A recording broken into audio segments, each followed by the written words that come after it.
하나님의 말씀을 보겠습니다. 창세기 20장 1절부터 18절입니다. 창세기 20장 1절부터 18절 제가 봉독해 드리겠습니다. 아브라함이 거기서 네게부 땅으로 옮겨가 가데스와 술 사이 그랄에 거류하며 그의 아내 사라를 자기 누이라 하였으므로 그랄 왕 아비멜렉이 사람을 보내어 사라를 데려갔더니 그 밤에 하나님이 아비멜렉에게 현몽하시고 그에게 이르시되 내가 데려간 이 여인으로 말미암아 내가 죽으리니 그는 남편이 있는 여자이니라. 아비멜렉이 그 여인을 가까이 하지 아니하였으므로 그가 대답하되 주여 주께서 의로운 백성도 멸하시나이까? 그가 나에게는 내 누이라고 하지 아니하였나이까? 그 여인도 그는 내 오랍이라 하였사오니 나는 온전한 마음과 깨끗한 손으로 이렇게 하였나이다. 하나님이 꿈에 또 그에게 이르시되 내가 온전한 마음으로 이렇게 한 줄을 나도 알았으므로 너를 막아 내게 범죄하지 아니하게 하였나니 여인에게 가까이 하지 못하게 함이 이 때문이니라. 이제 그 사람의 아내를 돌려보내라. 그는 선지자라. 그가 너를 위하여 기도하리니 내가 살려니와 내가 돌려보내지 아니하면 너와 내게 속한 자가 다 반드시 죽을 줄 알지니라. 아비멜렉이 그날 아침에 일찍이 일어나 모든 종들을 불러 그 모든 일을 말하여 들려주니 그들이 심히 두려워하였더라. 아비멜렉이 아브라함을 불러서 그에게 이르되 내가 어찌하여 우리에게 이렇게 하느냐? 내가 무슨 죄를 내게 범하였기에 내가 나와 내 나라가 큰 죄에 빠질 뻔하게 하였느냐? 내가 합당하지 아니한 일을 내게 행하였도다 하고 아비멜렉이 또 아브라함에게 이르되 내가 무슨 뜻으로 이렇게 하였느냐? 아브라함이 이르되 이곳에서는 하나님을 두려워할 일이 없으니 내 아내로 말미암아 사람들이 나를 죽일까 생각하였음이요 또 그는 정말로 나의 이복 누이로서 내 아내가 되었음이니라. 하나님이 나를 내 아버지의 집을 떠나 두루 다니게 하실 때에 내가 아내에게 말하기를 이후로 우리의 가는 곳마다 그대는 나를 그대의 오랍이라 하라. 이것이 그대가 내게 베풀 은혜라 하였었노라. 아비멜렉이 양과 소와 종들을 이끌어 아브라함에게 주고 그의 아내 사라도 그에게 돌려보내고 아브라함에게 이르되 내 땅이 내 앞에 있으니 내가 보기에 좋은 데로 거주하라 하고 사라에게 이르되 내가 은 1000개를 내 오라비에게 주어서 그곳으로 너와 함께한 여러 사람 앞에서 내 수치를 가리게 하였노니 내 일이 다 해결되었느니라. 아브라함이 하나님께 기도하매 하나님이 아비멜렉과 그의 아내와 여종을 치료하사 출산하게 하셨으니 여호와께서 이왕에 아브라함의 아내 사라의 일로 아비멜렉의 집에 모든 태를 닫으셨음이더라. 아멘. 기도드리겠습니다. 살아계신 하나님 아버지 감사합니다. 이 시간 하나님의 말씀을 전하고 듣습니다. 성령께서 역사하셔서 우리를 향한 하나님의 뜻을 잘 깨달아 알게 도우시고 하나님이 성경에서 알려주는 대로 믿고 따르게 도우소서. 혼란한 세상이지만 우리가 밝은 길을 걸어갈 것이고 하나님의 영광을 드러내며 이웃에게 참된 유익을 끼치며 우리도 하나님이 주시는 복을 풍성히 누릴 줄 믿사오니 성령께서 이 시간 인도하여 주옵소서. 예수님 이름으로 기도드렸습니다. 아멘. 예, 오늘 신령 감사 주일인데 창세기 15장 1절을 다시 이렇게 할까 생각을 하다가 아니면 또 다른 것을 할까 하다가 오늘 이어서 20장을 이렇게 준비했습니다. 왜 그러냐면 이 20장이 참으로 우리가 2025년도를 살아가는 동안에 어떤 마음과 태도로 살아가야 될지를 또 잘 드러내기에 이 20장을 또 이렇게 선택했습니다. 그래서 우리가 25년도를 살아갈 때 하나님을 의지하고 또 전도하는 그러한 새해를 살아야 된다라는 내용으로 말씀을 드리겠습니다. 우리가 왜 이렇게 성경을 이렇게 설교를 할 때에 창세기부터 계시록까지 한 장 한 장 이렇게 살펴서 이어서 설교하는 것을 왜 가장 중심으로 삼아야 될까? 물론 그때에 어떤 특별한 또 일이 있을 때 다른 부분을 그렇게 할 수 있지만 이렇게 쭉 성경을 살펴나가야 될까? 그것이 좀 궁금할 수 있어요. 그래서 시국이 이러면 시국에 대한 것, 뭐 무슨 일이 있으면 무슨 일에 대한 것 우리가 그렇게 할 수도 있지만, 근데 우리가 성경을 이렇게 쭉 살펴나가야 되는 것은 하나님께서 우리에게 하나님과 하나님의 뜻을 우리에게 알려주실 때 이 성경 전체를 통해서 알려주셨어요. 그러니까 성경 한 장 한 장, 성경 한 절 한 절, 성경 한 단어 한 단어가 다 우리에게 하나님의 뜻을 알려주시는 하나님의 그 수단들이죠. 방법입니다. 그렇기 때문에 우리가 이 창세기가 좀 귀찮고 재미없고 다 안다. 그러니 우리 뭐 다른 부분을 사도행전 그 부분을 하자. 아니면 신비하고 아주 놀라운 그 내용들이 기록된 그 계시록을 좀 했으면 좋겠다. 얼마든지 그럴 수 있어요. 그러나 우리가 그 주된 그러한 그 흐름은 이렇게 성경을 차곡차곡 해 나가야 되는데, 이유는 말씀드렸듯이 하나님은 창세기부터 계시록까지 한 장 한 장, 한 절 한 절, 한 단어 한 단어를 통해서 하나님과 하나님의 뜻을 알려주시는 거예요. 근데 우리가 그냥 어떤 주제를 갖고 이렇게 설교를 정하게 되면 암만 제가 아무리 객관적으로 한다고 하더라도요, 이렇게 저의 한계를 벗어나질 못해요. 그러니까 제가 중요하다고 생각하는 거, 제가 필요하다고 생각하는 거, 제가 좋다라고 생각하는 거, 그 위주로 돌아가게 되는 거죠. 그렇게 되면 하나님은 창세기부터 계시록까지 전체를 통해서 우리에게 하나님과 하나님의 뜻을 알려주시는데 우리는 부분적으로 알게 되는 거죠.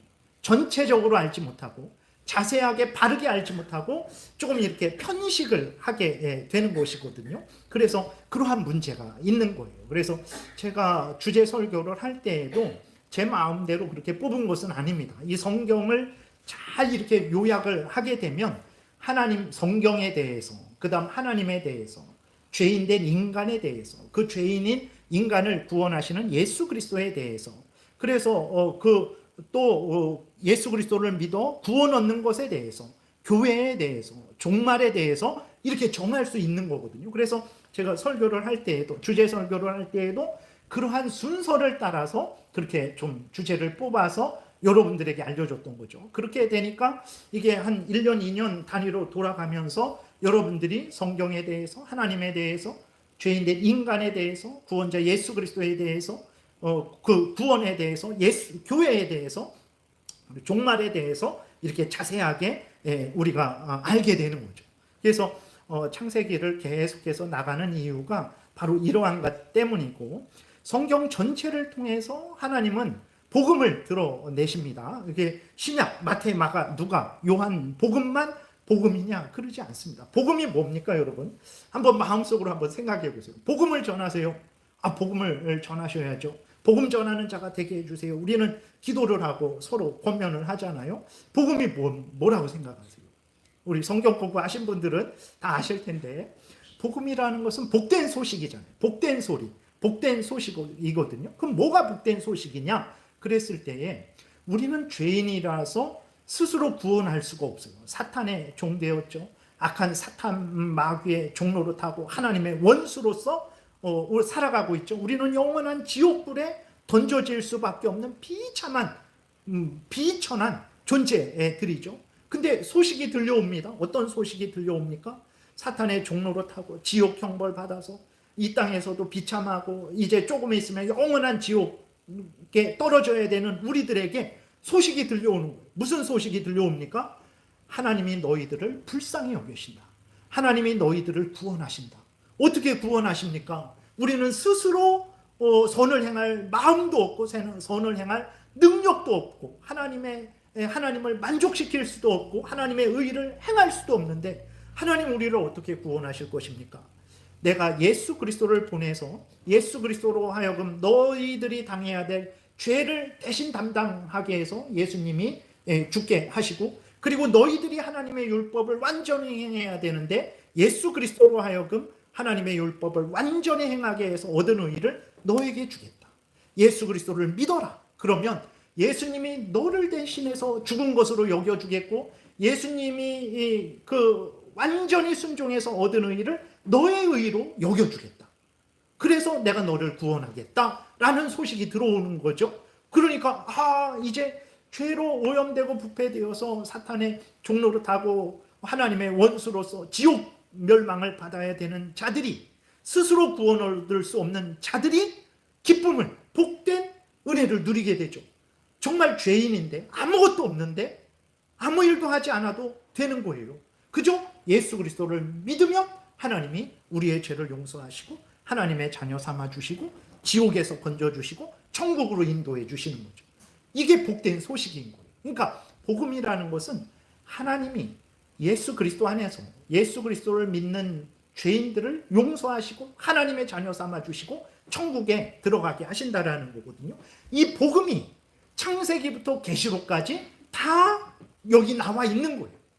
그래서 우리가 어디를 보든지 우리는 하나님이 예수 그리스도 안에서 예수 믿는 자들의 죄를 용서하시고 하나님의 자녀 삼아주시고 은혜를 내려주시고 천국으로 인도하신다는 것을 어느 곳에서든지 발견할 수 있죠. 직접적으로 마태, 마가, 누가, 요한복음은 예수님이 직접적으로 나와서 그런 내용이 나오는 것이고, 창세기에는 전혀 예수님이 이름이 안 나오는데도 불구하고 성경 전체를 통해서 봤을 때, 그리고 우리가 17장, 18장에서 이제 하나님이 아브라함에게 나타나셨다라고 했을 때 그 나타난 세 사람이 천사인데 그 중에 하나는 하나님이라고 그랬죠. 그 바로 예수 그리스도가 인간이 되시기 전에 인간의 모습으로 아브라함에게 나타나신 거죠. 그래서 우리가 어느 곳을 보든지 하나님이 예수 그리스도 안에서 죄를 용서해 주시고 하나님을 죄인들 우리를 구원해 주신다라는 것을 우리는 알 수 있는 거예요. 그렇기 때문에 마태, 마가, 누가, 요한복음만 설교해야 그게 복음 설교고 전도 설교가 되는 게 아닙니다. 성경을 설교하는 그게 복음의 설교예요. 그게 복음입니다. 여러분들이 설교를 들은 것을 가지고 전하세요. 오늘 특별히 본문에서 드러나는 것은 아브라함이 무슨 일을 행했는지. 아브라함은 엄청 큰 죄를 행했어요. 스스로 구원 얻을 수 없는 인간이라는 것이 아주 명백히 증거되었어요. 그런데 하나님이 그 아브라함에게 얼마나 큰 은혜를 내려주셨는지, 예수 그리스도 안에서 아브라함을 용서하시고 하나님의 자녀 삼아주시고 오히려 아브라함을 높여주셨어요. 이게 복음이잖아요. 예수 그리스도 안에서 하나님이 죄인된 아브라함을 용서하시고 하나님의 자녀 삼아주시고 아브라함을 높여주셨어요. 이 얘기를 전하세요. 예수 믿으세요. 왜 예수를 믿어야 됩니까? 물론 이제 오후에 공부하죠. 도대체 예수님이 누굽니까? 예수님이 무슨 일을 했습니까? 그래서 예수님을 믿으면 무슨 일이 일어납니까? 이제 그런 것들을 공부해 나가는 것처럼 오늘 본문에서도 이제 우리가 이 창세기 20장을 여러분들이 다른 사람에게 알려줄 때 그때 거기에 이제 구원자 예수 그리스도가 나오게 되는 것이고 그 예수 그리스도를 믿어서 아브라함과 같은 그 구원의 복을 받게 된다라는 것을 알려주게 되는 거죠. 그래서 여러분들이 성경을 전하시면 돼요. 여러분들이 설교를 들은 것을 개인적인 설교 말고 성경을 잘 올바로 해석한 그 설교를 들은 것을 여러분들이 전하세요. 그게 전도하는 거, 그게 복음입니다. 그게 사람들을 구원하는 그 하나님의 복음이 되는 거예요. 그렇기 때문에 창세기부터 계속해서 1장, 2장 물론 이렇게 좀 가다가 또 다른 곳으로 제가 이렇게 바꾸어서 설교를 할 생각은 갖고 있습니다. 조금 더 이제 해야 돼요. 왜 그러냐면 이 창세기가 잘 굳건하게 자리 잡히지 않으면 그 다음에 이스라엘 백성들의 역사가 잘 이해가 안 돼요.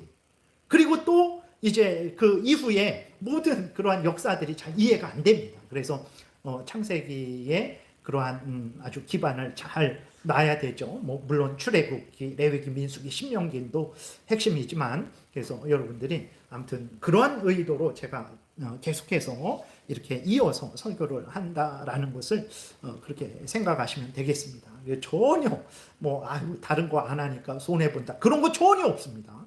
우리가 어느 곳에 있든지 우리는 하나님이 예수 그리스도 안에서 예수 믿는 자에게 주시는 그 구원의 은혜를 발견하게 되고 감사하게 되고 하나님의 뜻을 따라서 살게 되는 교훈을 얻기 때문에 그렇죠.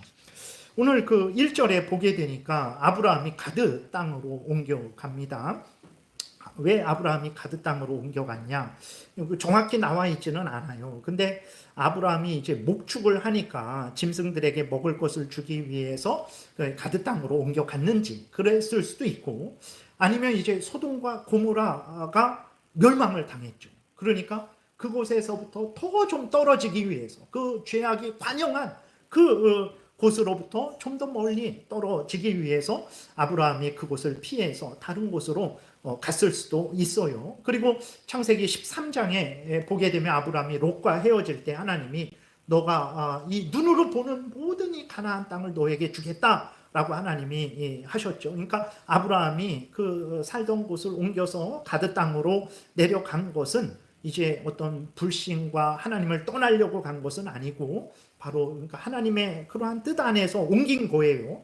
근데 아브라함이 그 가드 땅으로 옮겼는데 가드 땅으로 옮기자마자 또 두려움이 생겼어요. 무슨 두려움이냐? 그 가드 왕 아비멜렉이 자신을 죽이고 그 자기의 부인 사라를 뺏어갈 것 같은 두려움이 생긴 거예요. 그러니까 지금이 그 사라가 나이가 89살입니다. 89살인데 그런데도 아주 고귀하고 예뻤던 것 같아요. 그래서 뭐 피부가 탱탱하고 뭐 이런 것은 잘 모르겠지만 어쨌든 그 사라를 볼 때에 참으로 귀한 고귀함이 있었던 것 같아요. 그래서 그 아비멜렉 왕이잖아요. 그 주변에 대단한 뭐 그 사람들이 얼마나 많겠습니까? 그런데도 사라를 보고 이제 사라를 자기 아내로 삼고 싶다라는, 이건 그러니까 탐욕이죠. 이미 부인도 있고 그랬을 텐데 이건 죄악입니다. 우리가 그런 마음도 먹으면 안 되죠. 아무튼 그 아비멜렉이 그랬던 것 같아요. 사라가 그 정도로 아름다웠던 것 같습니다. 89살인데도. 그래서 그렇게 되니까 그러면은 내 부인입니다 라고 하면 이제 아비멜렉이 가만두겠어요? 아브라함을 죽이고, 그 당시에는 그런 무법천지니까 아브라함이 그런 걸 예상을 했던 거죠. 근데 예상했던 대로 아비멜렉이 사라를 데리려고 사람을 보냈어요. 그래서 물어봤죠. 이제 누구냐? 그러니까 아내라 그러면 자기를 죽일까봐 뭐라고 합니까? 아브라함이 내 누이 동생입니다 라고 이렇게 거짓말을 하는 거예요. 그러니까 이 일이 언제 일어났었죠? 여러분 생각나십니까? 창세기 12장에서 가나안 땅으로 오자마자 애굽으로 기근이 들어서 애굽으로 내려갔는데 그 애굽에서도 바로 왕이 그 아내 사라를 데리고 가려고 했을 때 아브라함이 어떡합니까? 당신 때문에 내가 죽을 것 같으니까 당신이 그냥 내 누이라고 해라 해갖고, 그래서 또 똑같이 했던 일이죠. 물론 그때에도 하나님이 역사하셔서 사라가 해를 당하지 않고 아브라함에게 다시 돌아오게 했었죠. 근데 그 일을 25년 정도가 지난, 24년 정도 지난 이때에 또 똑같이 그러한 죄를 짓는 거죠. 죄죠. 여러분, 어떤 남편이 아내를 그렇게 자기 살기 위해서 아내를 내어줬다라고 생각해 보세요. 그 죄죠. 그건 죄입니다. 그 같이 살겠습니까?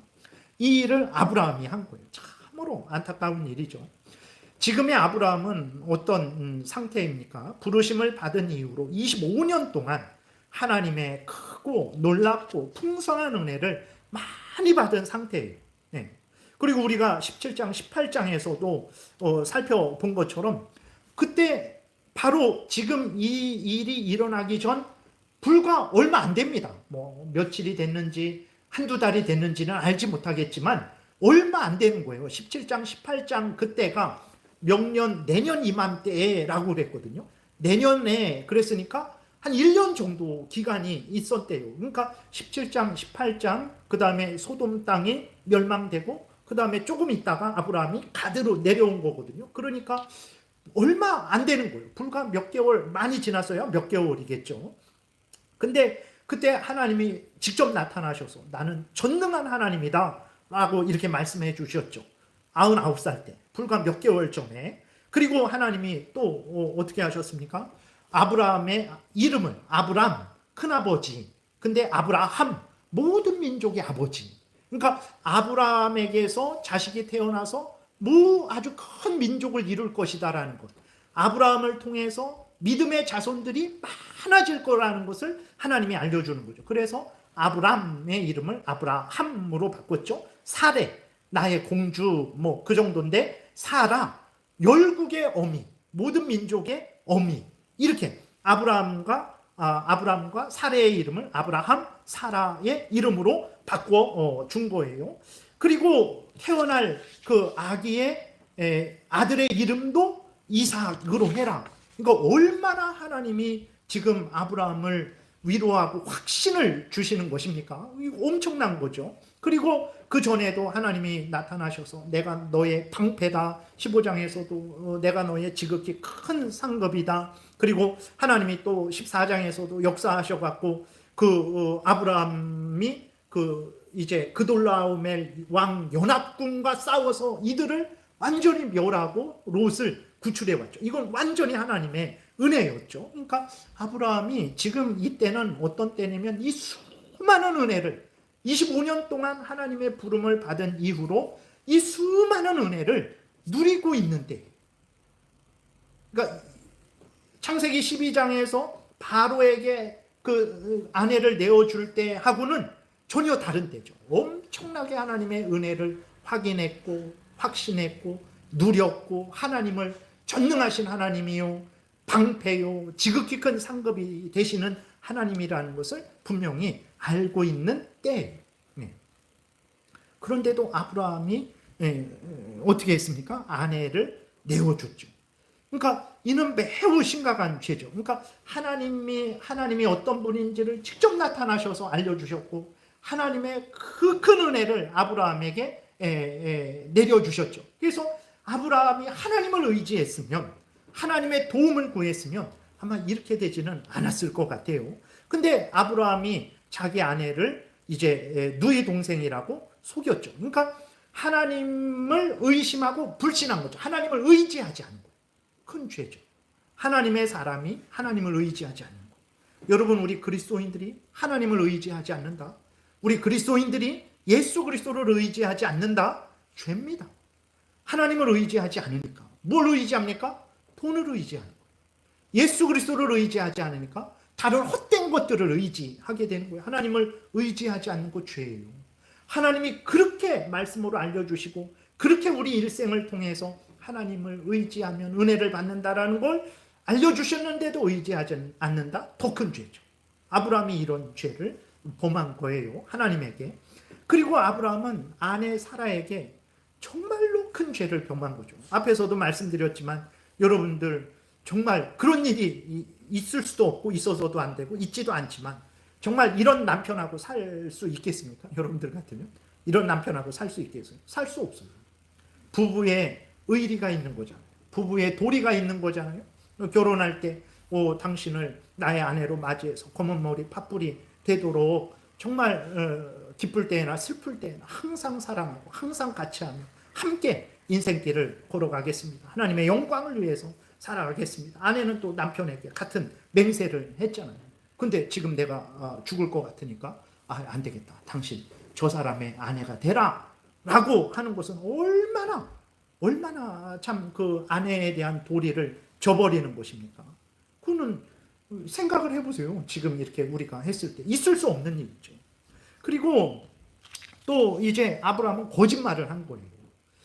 물론 이 12절에 보게 되면요, 사라는 누구냐면 아브라함의 아버지 데라가 있죠. 데라가 다른 또 아내를 취해서 낳은 자녀예요. 그러니까 배다른 동생이죠. 이복 동생이에요. 지금은 그러면 안 됩니다. 이것도 데라의 죄죠. 일부 일처가 깨진 이후로 죄로 오염되고 부패된 자들이 이렇게 행한 거예요. 지금 그렇게 하면 안 됩니다. 절대 안 돼요. 그건 간음하는 거죠. 그러니까 어쨌든 여기 아브라함이 핑계를 대잖아요. 왜 어떻게 핑계를 댑니까? 실제 나의 누이라고 한 것입니다. 그는 이제 아비멜렉을 속인 거죠. 다른 사람을 속인 거예요. 근데 물론 실제 이복 누이지만 지금은 어떤 상태입니까? 결혼한 상태예요. 네. 그래서 아내예요, 아내. 그냥 단순히 내 이복 동생이 아니라 내 아내입니다. 근데 내 누이 동생이라고 아브라함이 속인 거예요. 아브라함의 죄가 크죠. 그렇다고 물론 아브라함이 정말 몹쓸 사람이냐, 우리랑 똑같은 죄인이라는 것을 말씀을 드리는 것입니다. 그리고 아브라함은 정말 말씀드렸듯이 이렇게 죄를 졌어도 하나님의 책망을 받고 말씀을 들으면 즉시로 회개하고 즉시로 하나님을 믿고 섬기죠. 그리고 100살에 난 자식까지도 바칠 정도의 귀한 믿음의 사람이지만 인간적으로 봤을 때에 하나님의 은혜가 없는 그 인간으로 봤을 때에는 우리와 동일한 참 죄인이라는 것을 우리가 알게 되는 거죠. 그리고 가장 큰 아브라함이 지은 죄는 무엇이냐면 예수 그리스도가 오는 일을 포기한 죄악이에요. 이거는 상상할 수 없는 죄악이죠. 지금의 그러니까 하나님께서 왜 아브라함을 택하셨습니까? 하나님께서 아브라함을 택하셔서 이루시려고 하는 일이 있죠. 그건 뭐냐? 예수 그리스도를 오게 하시려는 거예요. 아브라함을 괜히 택하신 거 아닙니다. 아브라함을 택하셔서 아브라함의 자식이 번성하게 하시고 이스라엘 민족을 이루게 하시고 그래서 예수님이 오실 때까지 그 하나님의 이 복음을 준비하게 하시고 예수님이 때가 되면 오게 하시려고 아브라함을 택하신 거예요. 하나님이 왜 아브라함에게 사라에게 이삭을 주십니까? 그냥 뭐 그래도 자식은 한 명 있어야지 라고 해갖고 그 이삭을 주는 겁니까? 아니에요. 왜 그렇습니까? 그 이삭을 통해서 말씀드린 대로 예수 그리스도를 나타내고 예수 그리스도가 오실 길을 준비하게 하시려고 이삭이 있어야 민족이 번성하고 그 번성한 이스라엘에게서 예수님이 태어나는 거잖아요. 그래서 하나님이 아브라함에게 이삭을 약속하신 것, 사라에게 이삭을 약속하신 것은 왜 그러냐? 예수 그리스도가 오게 하시려는 거예요. 근데 지금이 그 약속을 언제 받았습니까? 99살 때 받았어요. 근데 지금이 그러니까 한 달 전인지 한 두세 달 전인지 그거는 모르지만 그러니까 얼마 전에 이 약속을 받은 거예요. 근데 그리고 지금은 어쩌면 뱃속에 사라의 뱃속에 그 이삭이 있을 수도 있는 때죠. 17장 18장에 99살 때 하나님이 나타나셔서 내년 이맘때 아기를 낳을 것이라 그랬으니까 1년 정도 전에 나신 거잖아요. 그리고 지금 시간이 지난 거예요. 그러니까 뱃속에 이삭이 있을 수 있는 때예요.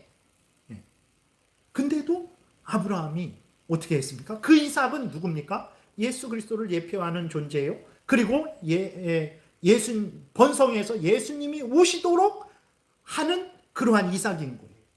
근데 그러한 이삭을 낳아야 되고 어쩌면 이삭을 잉태하고 있는 사라를 아비멜렉에게 넘겨준 거예요. 아브라함의 죄가 이게 그냥 그럴 수도 있지. 무서워서 그랬지. 다 사람이 살다 보면 그렇지. 그 정도가 아닙니다. 정말 이거는 복음을 끝내버리는 그 무산시키려고 하는 그러니까 그 사탄 마귀가 이제 갑자기 생각이 안 나네요. 그 여자 그 왕비 누구죠? 다윗의 자손을 다 이렇게 죽이려고 했던? 네? 아니 그 누구죠? 아이고 아이고 생각이 안 나네요. 아무튼 갑자기 생각이 안 납니다. 근데 아니야. 그거 말고 아이고 죄송합니다. 그래서 어쨌든 이제 자기 아들이 이제 예후에게 죽게 되니까 아하시야가 죽게 되니까 어떻게 하냐면 그 손자들을 완전히 진멸하죠. 손자들을 완전히 진멸하는데 그 여자는 이름이 아합의 딸인데 이름이 생각이 안 나요. 그 여자는 자기가 왕 되려는 그런 마음이지만 그 가운데 사탄이 역사하는 거죠. 사탄이 역사해서 다윗의 아들들을 완전히 진멸하는 것은 그것은 복음, 다윗의 자손인 예수 그리스도가 오지 못하게 하려는 사탄의 완전한 그 악한 사악한 그러한 일이죠. 그러니까 아브라함과 같이 아브라함이 한 일은 어쩌면 그 아합의 딸과 같은 일이죠. 지금 사라를 넘겨주면 그러면 그 뱃속의 아기가 아브라함의 아기가 안 될 수도 있단 말이에요. 그리고 그 아기를 못 낳을 수도 있단 말이에요. 그러면 이 아브라함이 행한 일은 예수 그리스도가 오실 그 길을 이제 자기가 자기 목숨 때문에 그것을 막아버린 거예요. 이게 보통 큰 죄입니까? 보통 큰 죄가 아니죠. 아브라함이 이러한 죄를 지은 거예요. 우리는 여기에서 인간의 한없는 죄성, 인간의 한없는 악함, 인간의 한없는 무능함을 발견하게 되는 거죠. 물론 아브라함만 이렇게 악합니까? 그러지 않습니다. 여러분, 아브라함을 통해서 우리를 봐야 돼요. 우리가 아브라함보다 자랑할 것이 무엇이 있습니까? 우리가 아브라함보다 낫습니까? 절대 그렇지 않습니다. 오히려 아브라함보다도 못하죠. 우리에게 있는 생명도 하나님이 주신 거죠. 우리가 가진 지혜도 하나님이 주신 거죠. 우리가 지금 가정을 이루고 또 물질을 가지고 있고 이 모든 것들도 이 자연 만물도 다 하나님이 주신 거죠. 우리 스스로 얻은 게 아니에요. 그러니까 우리가 오늘 아브라함의 이 모습을 보면서 참으로 인간은 죄인이다라는 것을 우리가 분명히 깨달아 알게 되는 것입니다. 그러므로 여러분, 정말 우리를 자랑하지 마세요. 자랑할 게 뭐가 있습니까? 생명도, 지혜도, 능력도, 가정도, 직장도, 대한민국도 다 하나님이 주신 것들. 이 자연 만물도 다 하나님이 주신 것들. 하나님이 주신 게 없으면 우리가 어떻게 살아갈 수 있겠습니까? 우리에게 있는 건 죄밖에 없어요. 자랑할 게 죄밖에 없어요. 내가 이런 죄를 졌고 저런 죄를 졌고 수십 년 살아오면서 나는 죄인이다라고 말할 것밖에 없어요. 선한 일이 얼마나 있습니까? 하나님을 정말 얼마나 하나님을 생각하며 얼마나 순수하게 얼마나 열심으로 얼마나 목숨을 다해서 하나님을 섬겼습니까? 없어요. 아브라함을 통해서 하나님이 인간이라는 존재가 어떤 존재인지를 분명히 드러내는 거예요. 그리스도인, 이거는 예수 믿기 전에 인간뿐만 아니라 아브라함이 하나님의 부름을 받고 24년 동안 어마어마한 은혜를 받은 그리스도인입니다. 하나님의 자녀예요. 그러니까 이것을 통해서 하나님이 드러내는 것은 무엇이냐면 인간은 죄인된 인간으로서 스스로 설 수 없는 그러한 존재라는 거죠. 그래서 여러분 25년도를 살아갈 때에 교만하지 마시고 스스로 서려고 하지 마세요. 안 됩니다. 안 돼요. 스스로 설 수 있는 지혜도 능력도 없어요. 그럼 우리는 어떻게 해야 되냐? 하나님을 의지해야 되죠. 하나님의 은혜를 구해야 됩니다. 예수 그리스도를 의지해야 돼요. 성령의 도우심을 구해야 됩니다. 항상 여러분들이 이러한 마음을 가지고 실제로 하나님의 은혜를 구하고 하나님의 도움을 구하고 간구하고 간절히 두드리고 찾고 간구하는 그러한 신앙생활 해야 됩니다. 하나님의 은혜 없으면 절대 못 삽니다. 이것을 25년도에 명심하시고 명심하시기를 바랍니다.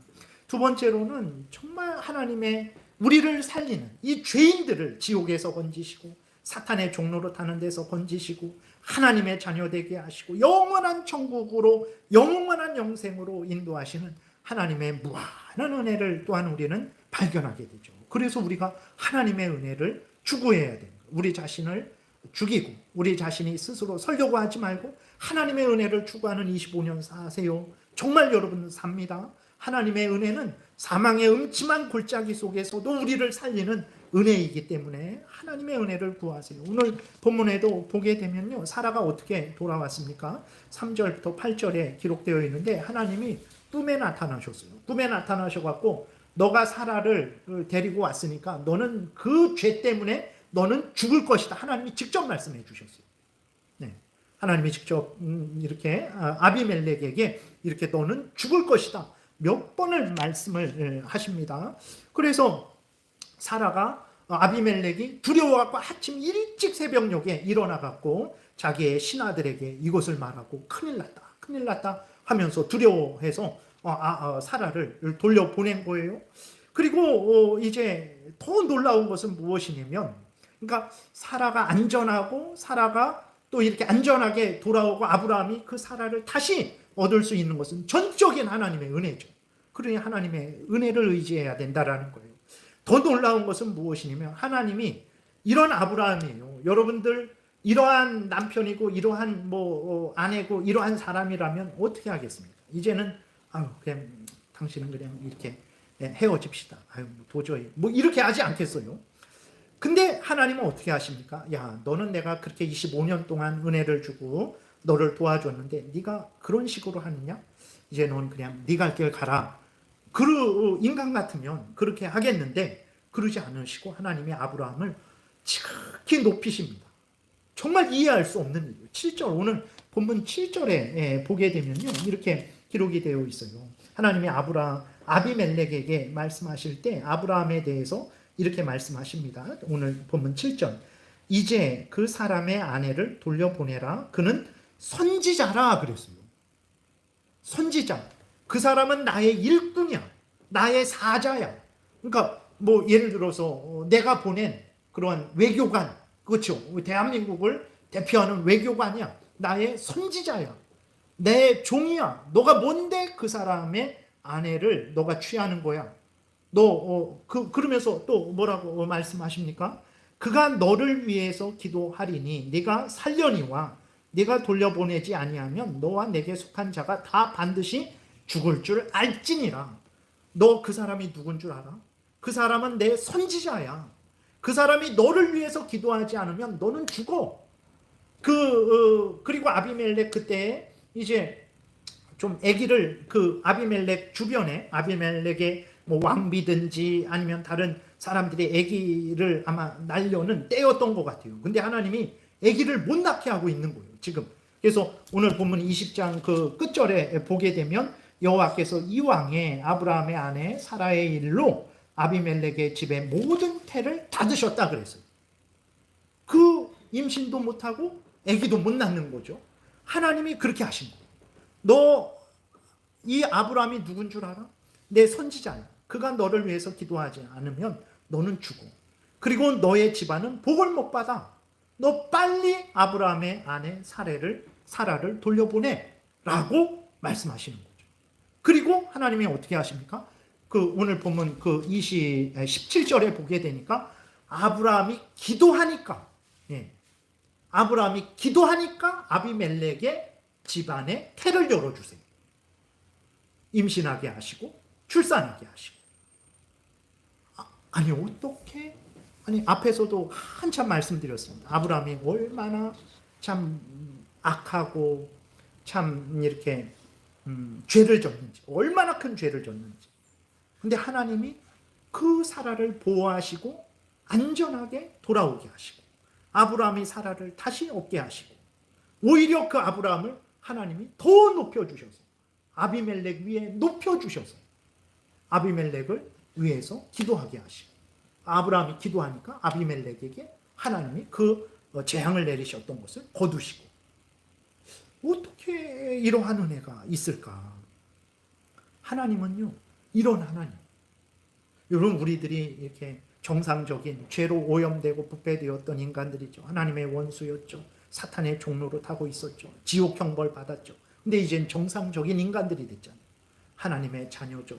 하나님이 참된 신인 줄 알죠. 하나님 뜻 따라 살아야 되는 줄 알죠. 죄를 졌을 때 이전에는 내가 뭔 죄를 졌어 그랬는데 내가 죄인입니다. 내가 잘못했습니다. 용서해 주세요. 하나님 뜻대로 살게 해주세요. 정상인이 됐어요. 어떻게 이렇게 됐습니까? 하나님의 은혜. 우리를 하나님의 선지자처럼 높여주신 거예요. 그러니까 오늘 본문을 통해서 아브라함이 믿음의 조상이 되고 아브라함이 그렇게 위대한 믿음의 사람으로 성장하고 성숙하게 된 것은 아브라함이 잘나서 아브라함이 잘해서가 아니죠. 하나님의 무한한 은혜. 근데 이 은혜는 어떻게 아브라함에게 주어졌습니까? 예수 그리스도가 아브라함을 대신해서 아브라함의 죄를 담당해서 십자가에 죽으시고 예수 그리스도가 얻은 의를 아브라함에게 주심을 통해서 아브라함이 이 은혜를 받은 거예요. 그냥 받은 거 아닙니다. 아브라함이 무슨 율법을 행했습니까? 율법 행한 거 하나도 없어요. 죄만 줬어요. 무슨 공로를 세웠습니까? 무슨 값을 치렀습니까? 아무것도 없어요. 근데 어떻게? 믿음으로. 누구를 믿습니까? 하나님을 믿어요. 하나님을 믿는다라는 것은 예수 그리스도를 믿는다라는 거예요. 예수 그리스도로 말미암지 않고는 하나님께 갈 수 없어요. 하나님을 믿는다는 건 예수 그리스도를 믿는 거예요. 삼위일체 하나님이기 때문에 성부 하나님만 따로 믿고 성령 하나님만 따로 믿을 수가 없어요. 성부 하나님 아버지 하나님을 아는 자는 성자 성령 하나님을 알아요. 성자 하나님 예수 그리스도를 아는 자는 성부 하나님 성령 하나님을 알게 되는 거예요. 아브라함이 이러한 은혜를 받은 것은 그 사람이 잘해서가 아니라, 그렇다고 우리가 막 살아도 되는 건 아닙니다. 목숨을 다해서 살아야 되는 거예요. 그래도 안 돼요, 하나님께는. 그런데도 이런 은혜를 받은 것은 예수 그리스도 때문에, 예수 그리스도가 우리를 대신해서 십자가에서 우리의 죄값을 치르셨죠. 그래서 우리가 벌받지 않는 거예요. 예수 그리스도가 하나님께 죽기까지 순종하셔서 얻은 의를 우리에게 주셨죠. 그래서 우리가 의롭게 여겨진 거예요. 의롭다라는 게 뭡니까? 노아는 의인이다. 욥도 의인이다. 그것은 노아가 욥이 하나님을 잘 그냥 섬겼다, 이런 표현이지 진짜 의롭다라는 건 아니에요. 하나님 앞에 진짜 의롭다 했을 때에는 무슨 의미냐면 하나님의 법을 완전히 지켰다는 생각으로, 말로, 행동으로. 살인하지 말라. 살인 안 했는데요. 그것뿐만 아니라 다른 사람의 생명과 안전과 인격과 권리를 적극적으로 보호하고 그렇게 증진시켜줬다라는 거예요. 그러니까 의롭다라는 것은 하나님의 법을 완전히 지켰다라는 거예요. 하나님의 법을 완전히 지킨 자니까 죄가 없죠. 죄는 하나님의 법을 어긴 거, 하나님의 법을 지키되 적당히 지킨 거잖아요. 그때 하나님의 법을 완전히 지켰으니까 죄도 없고, 그러니까 하나님의 법을 완전히 지켰으니까 생명을 얻는 거죠. 그러니까 하나님이 우리를 의롭다 해준다라는 게 이런 의미예요. 너는 죄가 없다. 너는 생명을 얻었다라는 선언이에요. 근데 우리는 불의하잖아요. 근데 어떻게 의롭게 여김을 받았습니까?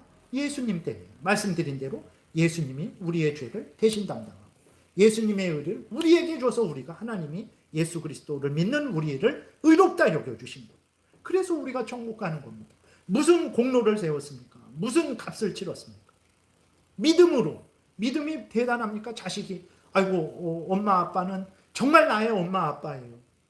그게 무슨 대단한 공로입니까? 아무것도 아니에요. 그거는 아무것도 아닙니다.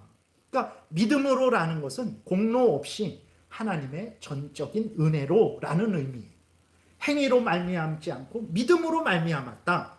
너의 공로로, 너의 잘남으로 말미암은 게 아니라 하나님의 전적인 은혜로, 너의 행위 없이 하나님의 은혜로 구원 얻었다, 이러는 거죠. 그래서 로마서 우리 4장을 읽고 천천히 정리하겠습니다. 4장에 보게 되면 아브라함이 어떻게 의롭게 됐냐? 믿음으로 의롭게 됐다. 죄값을 치르는 아무런 행위도 하지 않고 값도 내지 않았는데 하나님이 예수 그리스도 안에서 은혜로 죄를 인정해 주지 않고 죄를 용서해 주고 죄를 없이 해줬다. 이것을 말하고 있어요. 우리 로마서 4장 1절부터 9절까지 교독하겠습니다. 그런즉 육신으로, 그러니까 바울이 말하는 거죠. 아브라함이 유대인의 조상이잖아요. 그래서 육신으로 유대인의 조상이다, 이렇게 말을 하는 거예요. 그런즉 육신으로 우리 조상인 아브라함이 무엇을 얻었다 하리요? 만일 아브라함이 행위로서 의롭다 하심을 받았으면 자랑할 것이 있으려니와 하나님 앞에서는 없느니라. 성경이 무엇을 말하느냐? 아브라함이 하나님을 믿음에 그것이 그에게 의로 여겨진 바 되었느니라. 이라는 자에게는 그 삭시 은혜로 여겨지지 아니하고 보수로 여겨지거니와. 그러니까 다시 말해서 아브라함이 이랬다면 하나님이 은혜다라고 말하지 않는다라는 거죠. 믿음으로 그랬다 말하지 않는 거죠.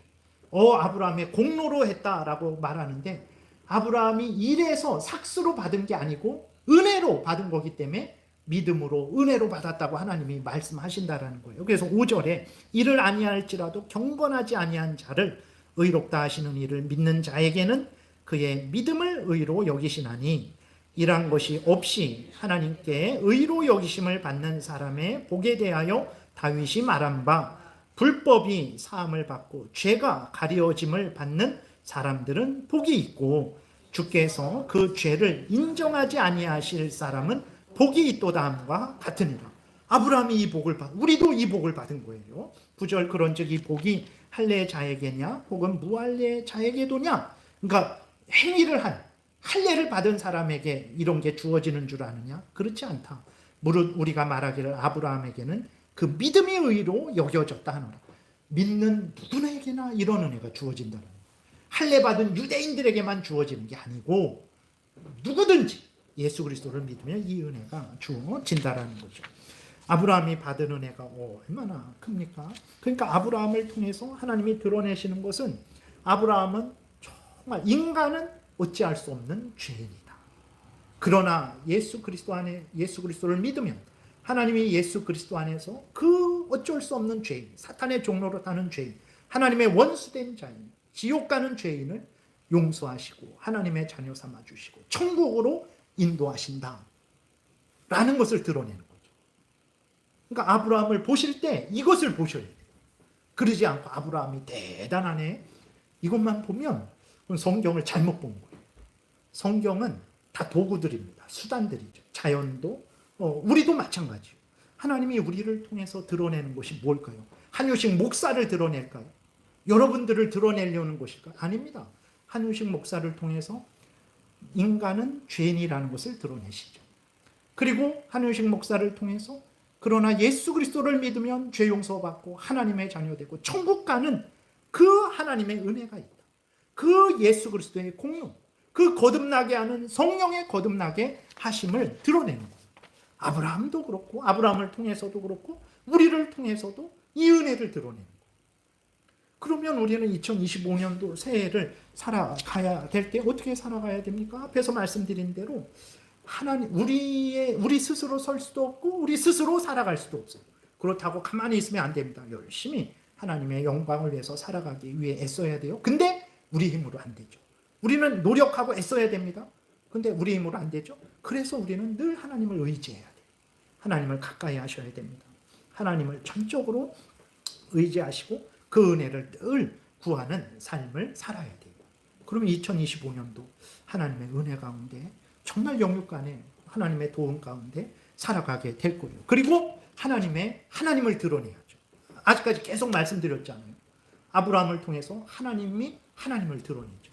예수 그리스도를 드러내죠. 성령의 거듭나게 하심을 드러내죠. 그러니까 우리도 우리의 삶 속에서 하나님, 우리를 구원해 주시는, 예수 그리스도를 믿는 자를 구원해 주시는 하나님의 이 복된 소식, 이게 복음인 거예요. 전할 때 뭘 전합니까? 예수 믿어서 내가 돈 얼마를 벌었어. 내가 얼마를 이렇게 병이 났어. 물론 그것도 이렇게 좀 어떤 발판이 되기도 해요. 그러나 그것 때문에 예수 믿지는 않습니다. 그런 거 전하는데 수단이 될 수는 있어도 그것만 전하면 안 돼요. 그러면 교회 10년 내가 당신 말 믿고 왔는데 얻은 게 뭡니까 하고 떠나버려요. 그러니까 그거는 이렇게 좀 이렇게 인도하는 하나의 작은 발판이고, 진짜 그들에게 전해야 될 것은 아직까지 말씀드린 대로 예수 그리스도를 믿는 자들의 죄를 용서해 주고 하나님의 자녀 삼아 주시고 천국으로 인도하시는 하나님의 은혜, 이 복된 소식이죠. 얼마나 복됩니까? 돈 없어도 돼. 못 배워도 돼. 아파도 돼. 아무 일 못해도 돼. 괜찮아. 예수 그리스도 믿으면 하나님이 당신의 죄를 용서하시고 지옥에서 건지시고 천국으로 인도해 주신다. 예수님 믿어. 이게 복음이에요. 이게 복음입니다. 무엇을 전해야 됩니까? 그래서 우리가 25년도를 살아가면서 이 복음을 드러내야 돼요. 이 복음에는 하나님의 은혜가 있죠. 우리 구주 예수 그리스도 대속의 십자가 공로 죽음이 있죠. 성령의 거듭나게 하심이 있죠. 그러니까 그것들이 성경 창세기부터 계시록까지 있는 거예요. 맨날 마태, 마가, 누가, 요한복음만 설교하면 이 풍성한 은혜를 어떻게 우리가 모르잖아요. 그러니까 이렇게 성경 전체를 우리가 설교해야 되고 그것을 우리가 들어야 되는 게 그러한 이유인 것이죠. 그래서 여러분 2025년도 새해가 시작됐는데 더 복잡하고 더 어지럽고 더 혼란한 것 같아요. 그러나 두려워하지 마십시오. 이 구원의 은혜는 절대, 우리가 로마서 지난번에 8장을 읽었지만 환난이나 기근이나 적신이나 위험이나 칼이나 이 세상의 그 어떤 것도 이 구원의 은혜에서 우리를 끊어낼 수 없어요. 그렇기 때문에 여러분들이 이 복음을 굳게 믿고 이 구원의 은혜를 누리며 하나님을 의지하면 아무리 혼란하고 어지러워도 여러분들이 그 사망의 음침한 골짜기 같을지라도 정말 하나님의 도움 속에서 하나님의 지팡이와 막대기가 여러분들을 인도하시고 해를 당하지 않게 하실 것이고 푸른 초장 맑은 시냇 물가로 누리게 하실 것이고 진짜 푸른 초장 맑은 시냇물과 천국으로 인도해 주실 거예요. 그렇기 때문에 25년을 살아갈 때 스스로 살려고 하지 마시고 죄인임을 인정하시고 더 하나님을 의지하셔야 되죠. 더 은혜를 구하세요. 그리고 이 복된 복음을, 하나님을, 좋으신 하나님을, 구주 예수 그리스도를 증거하는 삶을 살아야 되는 거죠. 그러면 정말로 여러분 참으로 내가 진짜 복된 25년도를 살았구나 라고 하면서 연말에 감사하고 기뻐하게 될 것입니다. 이러한 복된 새해 맞이하시고 살아가시기를 바랍니다. 기도드리겠습니다. 살아계신 하나님 감사합니다. 성경 말씀을 통해서 예수 그리스도 안에서 부어주시는 하나님의 이 구원의 은혜를 알게 하시고 우리에게 소망을 주시고 힘을 주시고 위로를 주시고 갈 길을 비춰주셔서 감사합니다. 성경에서 알려주시는 대로 믿고 따라서 하나님의 영광을 드러내고 구주 예수 그리스도를 드러내고 많은 사람을 유익하게 하고 우리도 하나님이 주시는 큰 은혜들 누리게 도우소서. 예수님 이름으로 기도드렸습니다. 아멘. 220